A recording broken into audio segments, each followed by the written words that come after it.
തെക്കൻ ലെബനനിൽ ഉടനീളം മെഡിറ്ററേനിയൻ തീരത്തേക്ക് കരയാക്രമണം വ്യാപിപ്പിക്കുവാൻ നീങ്ങുന്നതിനിടെ ബെയ്റൂട്ടിലെ ടാർഗറ്റഡ് സ്ട്രൈക്കിൽ മറ്റൊരു ഉന്നത ഹിസ്ബുള്ള ഉദ്യോഗസ്ഥനെ വധിച്ചതായി ഇസ്രായേൽ അറിയിച്ചു.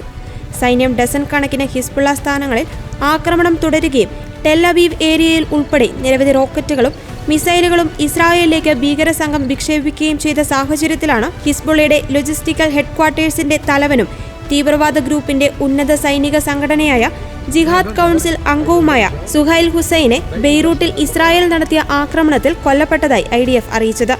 ഇറാനും ഹിസ്ബുള്ളയും തമ്മിലുള്ള ആയുധ കൈമാറ്റത്തിൽ ഹുസൈന് വഹിച്ച പങ്ക് നിർണായകമായിരുന്നു. കൂടാതെ ഈ ആയുധങ്ങളുടെ ഗതാഗതത്തിനും വിതരണത്തിനും മേൽനോട്ടം വഹിച്ച ഹിസ്ബുള്ളയുടെ യൂണിറ്റുകൾക്കിടയിൽ അത്യാധുനിക ആയുധങ്ങൾ വിതരണം ചെയ്യുന്നതിനുള്ള ഉത്തരവാദിത്വവും ഏറ്റെടുത്ത് നടപ്പാക്കിയതിലും പ്രധാനി ഹുസൈനിയായിരുന്നു. ഹസൻ നസ്രള്ള ഉൾപ്പെടെ ഹിസ്ബുള്ളയുടെ മിക്കവാറും എല്ലാ ഉന്നത നേതൃത്വങ്ങളെയും കൊന്നൊടുക്കിയ ഇസ്രായേലിന്റെ ആക്രമണത്തിൽ ഏറ്റവും പുതിയതാണ് ഹുസൈനിയുടെ മരണം. ലെബനനിൽ നിന്നും സിറിയയിൽ നിന്നും ഇസ്രായേലിനെതിരെയുള്ള ഭീകരാക്രമണങ്ങൾ ഏകോപിപ്പിക്കുന്നതുൾപ്പെടെ സംഘടനയുടെ യുദ്ധപദ്ധതികളും മറ്റു പ്രത്യേക പ്രവർത്തനങ്ങളും ഉൾപ്പെടെ ഹിസ്ബുള്ളയുടെ ഏറ്റവും സെൻസിറ്റീവ് പ്രൊജക്ടുകളുടെ ബഡ്ജറ്റിംഗിന്റെയും ലോജിസ്റ്റിക് മാനേജ്മെന്റിന്റെയും പുറകിൽ ഹുസൈനിയാണെന്ന് IDF പറഞ്ഞു.